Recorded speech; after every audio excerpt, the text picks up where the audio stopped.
Mrs. Gandhi, how tense is the situation on your frontiers with Pakistan? It's very serious indeed. The two armies are confronting each other. And of course, shelling has been going on for quite some time, even before I left. Do you really think it's possible that Pakistan would attack India with their present internal situations? Well, when there is the sort of chaos which they obviously have, they may take desperate action and feel that an external enemy might unite some of the people there. What about you? Is there a situation in which you might attack Pakistan? Well, I hope not. India has always tried to be on the side of peace and negotiations and so on. But of course we can't endanger our security in any way. Do you frankly expect to see war with Pakistan soon? It does look to many people as if it's inevitable. I don't think one can really give an answer to a question of this kind. Because as I said, we are trying everything possible to prevent it. Why have you not felt able to agree, as the Pakistani president has, and he suggested it, that you should withdraw some troops from your frontiers?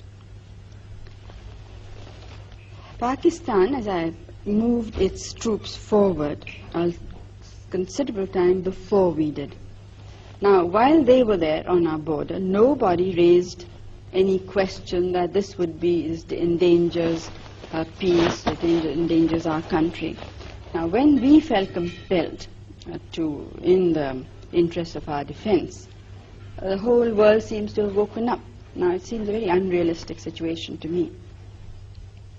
And as far as going back is concerned, our positions are much further back. I mean, we don't have a second line that could serve us should Pakistan decide to attack after all. So it would not be, I don't think I would be doing my duty to the country and to the people if we would agree. And one thing you must remember is that we have never attacked anybody, but we have been attacked 3 times. But do you support the Bangladesh guerrillas? Do you support a separate state in East Pakistan? You see, it's not a question of supporting or not. The question is what is likely to happen. I don't think we can shut our eyes to the situation in a neighboring state. I think, and I personally think that most of the world believes this, so they may not be willing to say it out openly, that Pakistan as it existed can never be the same again. But don't you think the situation on your frontiers might be less dangerous if you personally were to meet Yahya Khan, so that you understood each other's positions more clearly? Have you read some of Yahya Khan, the president's speeches and interviews? Yes. Well, and do you still think it would serve a useful purpose? Maybe you would understand each other's positions on the frontier better. You'd understand why your troops are stationed there. No, I understand it perfectly well. There's absolutely no doubt in my mind. Our troops are stationed there because we were threatened by the military regime of Pakistan. In no uncertain words, there has been a situation of indirect aggression. And I don't think that you could point out to me any other head of government who in the present circumstances would have been so restrained, when the entire country is not restrained. I mean, it is great difficulty that we are holding the situation.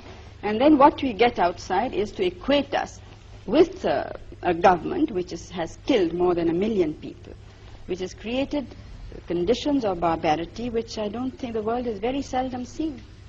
Perhaps against the Jews in Hitler's time, but I don't think in any other time of history has this sort of thing been witnessed. Do you see yourself somehow being drawn into this, being involved in this in some way that you might have to intervene in East Pakistan? Out of humanity, almost. Well, East Bengal is the affair of the leaders of East Bengal. Now, it's up to them what should happen there. Final question. The refugees are still coming over and you have this enormous problem in India. How much longer can you sustain this? Oh, we can't sustain it now longer. It's now for some months it really has been something that's, water going higher and higher. What are you going to do about it? Something will have to be done. Well, one thing I must say, that I'm absolutely determined that all the refugees of all religions must go back We are not going to absorb them in our population. Would you have necessarily put them back by force? Well, I'm not jumping bridges before I come to them, but I'm only sure of this, that they have to go back.